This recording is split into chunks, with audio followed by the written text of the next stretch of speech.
Europe 1. Il est 8h15. Patrick Cohen, vous recevez ce matin le secrétaire général de la CGT. Bonjour Philippe Martinez. Bonjour. Face à vous, Olivier Samin, qui reviendra avec vous sur l'une des conséquences des ordonnances pénicaux sur le Code du travail. D'abord, ces syndicats qui, comme le patronat, veulent surtout encaisser l'argent. La CGT qui touche un chèque de 3 millions d'euros de la région Rhône-Alpes et que Laurent Wauquiez a réduit à zéro. C'est l'un des extraits de cours du professeur Wauquiez qui a été dévoilé hier soir. Une réaction, Philippe Martinez?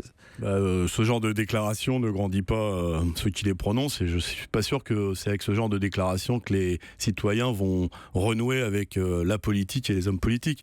Après, se pose la question du dialogue social dans ce pays, de la place des syndicats, et M. Wauquiez se vante de donner moins de moyens aux organisations syndicales pour entretenir les bourses du travail, là où on accueille des salariés, des privés d'emploi, des jeunes qui sont soit menacés de licenciement. Donc c'est une conception de la place des syndicats dans ce pays.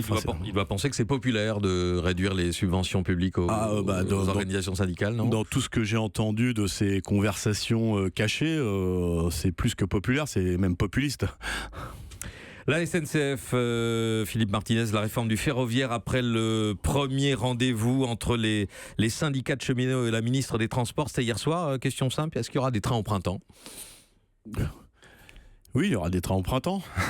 Des trains qui rouleront ? Des trains qui rouleront, mais vous savez que la CGT souhaite qu'il y ait encore plus de trains qui roulent, plus de trains qui arrivent à l'heure, moins de trains qui soient annulés, que les voyageurs soient mieux accueillis. C'est le sens des propositions que fait la CGT maintenant depuis une vingtaine d'années. On va reparler de la réforme, simplement sur l'idée d'une action syndicale commune que vous essayez de promouvoir, les cadres syndicats de la SNCF. La CGT a lancé une manifestation nationale. Elle devait avoir lieu le 8 février d'ailleurs, et pour cause d'intempéries, mes camarades de la CGT cheminots ont décidé de reporter pour ne pas pénaliser d'ailleurs les usagers, mais c'est une action qui était déjà prévue, et donc il y aura une manifestation nationale le 22 mars, de façon convergente d'ailleurs avec les services publics, avec l'énergie. C'est une grande journée de mobilisation que nous voulons élargir, mais c'est normal que les cheminots se défendent.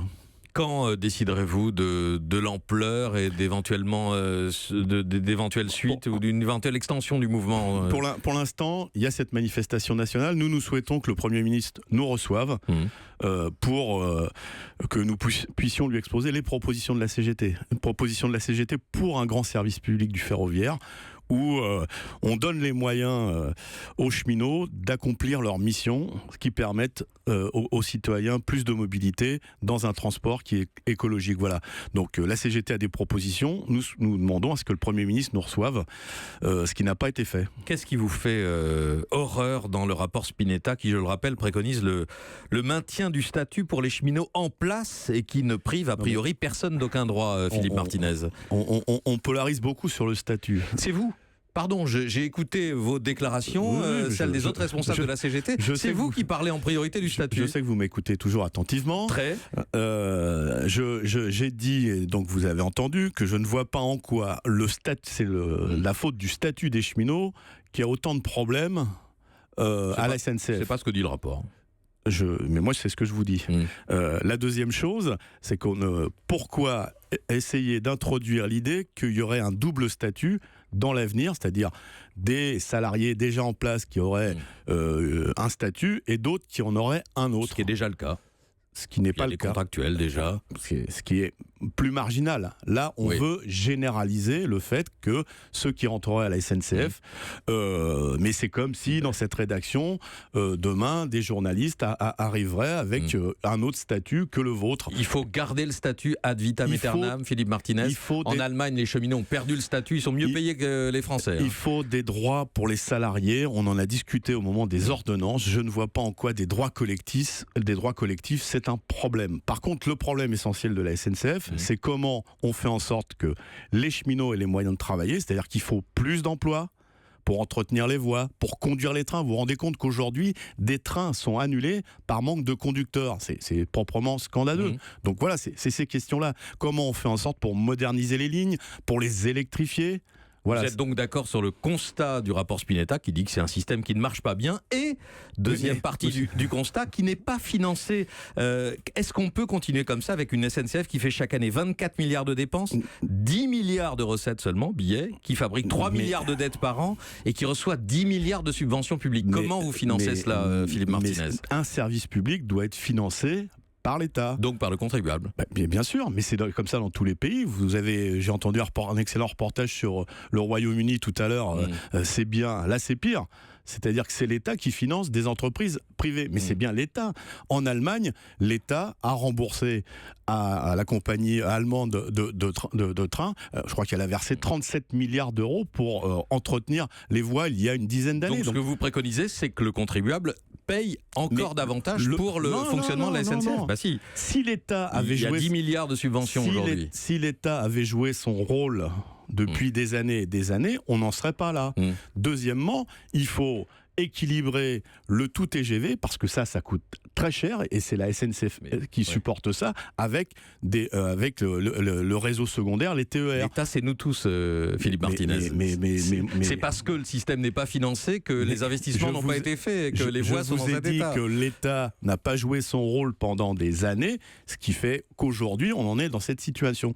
Donc il faut revenir, il faut un plan de financement pour moderniser le réseau ferré français, ne pas faire du tout TGV parce que ça coûte cher. En plus, on est obligé de faire des partenariats publics-privés qui coûtent très cher, au détriment, c'est bien de relier les grandes métropoles, mais les zones rurales, comment on fait pour aller à l'école? Comment on fait pour aller au boulot? Donc le territoire, il doit être homogène et les citoyens doivent être égaux dans leur accès à la mobilité et notamment au chemin de fer. Demain, le gouvernement présente en Conseil des ministres un projet asile et immigration, projet qui a été augmenté d'une mesure, enfin d'un ensemble de propositions avec des engagements pris par le Premier ministre hier, notamment de pouvoir autoriser les demandeurs d'asile à travailler, à accéder à un travail 6 mois après le dépôt de leur demande. Qu'en pense la CGT, Philippe Martinez? C'est bien qu'on puisse faire en sorte que ces réfugiés, ces migrants puissent avoir du boulot. Sauf que là, on fait du tri. Et je crois qu'on en avait déjà parlé sur cette antenne il y a quelques semaines. Il y aurait les bons et les mauvais. Vous savez, en ce moment... Là, tous les demandeurs d'asile qui auraient fait la demande pourraient accéder à un emploi. En ce moment, il y a 6 piquets de grève en région parisienne de travailleurs qu'on appelle sans-papiers. J'ai été les voir. Il y en a qui sont en France depuis 14 ans. Ça fait 14 ans qu'ils travaillent, qu'ils payent des cotisations sociales et qu'ils n'ont aucun droit, pas de sécu, etc., etc. Comment on fait en sorte que ces travailleurs-là soient régularisés? Ça, c'est un vrai sujet.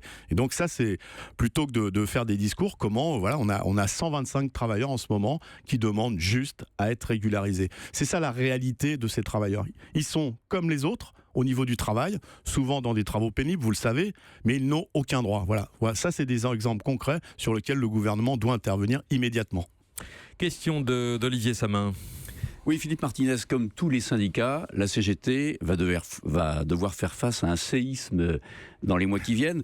Avec les ordonnances travail, il y aura beaucoup moins de représentants du personnel élu dans les entreprises, puisque toutes les instances vont fusionner dans une seule instance, désormais, le comité social et économique.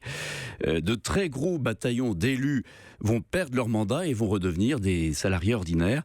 On parle de 150 000 à 200 000 élus qui vont être concernés. C'est un chiffre donné par Jean-Claude Mailly ce matin. Effectivement. Les entreprises vont devoir prendre des mesures d'accompagnement. Il y a un rapport qui a été publié en ce sens. Et vous, la CGT, est-ce que vous avez anticipé ce problème pour vos élus ? Premièrement, on va continuer, je crois qu'on en a parlé tout au long des ordonnances, on va continuer à se battre pour que on maintienne dans le plus d'entreprises possible la diversité des représentations des salariés. Je pense notamment au CHSCT. Donc, pour nous, c'est pas acté, on tourne pas la page. Il faut que dans toutes les entreprises, on puisse reconnaître les CHSCT. C'est essentiel.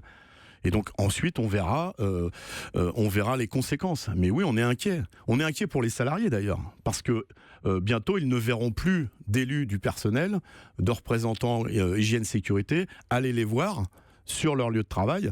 C'est ce qu'on dénonçait. On est en train d'institutionnaliser le syndicalisme. On va passer plus de temps dans des réunions qu'aux côtés des salariés. C'est pas notre mission. En tout cas, c'est pas comme ça qu'on considère notre mission.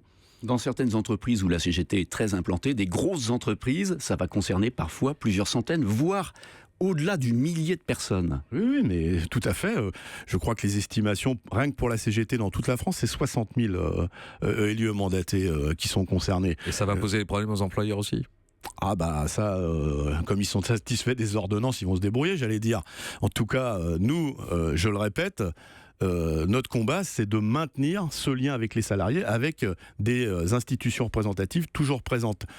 Mais on veillera à ce qu'aucun élu et mandaté ne soit licencié, parce que c'est un risque aussi.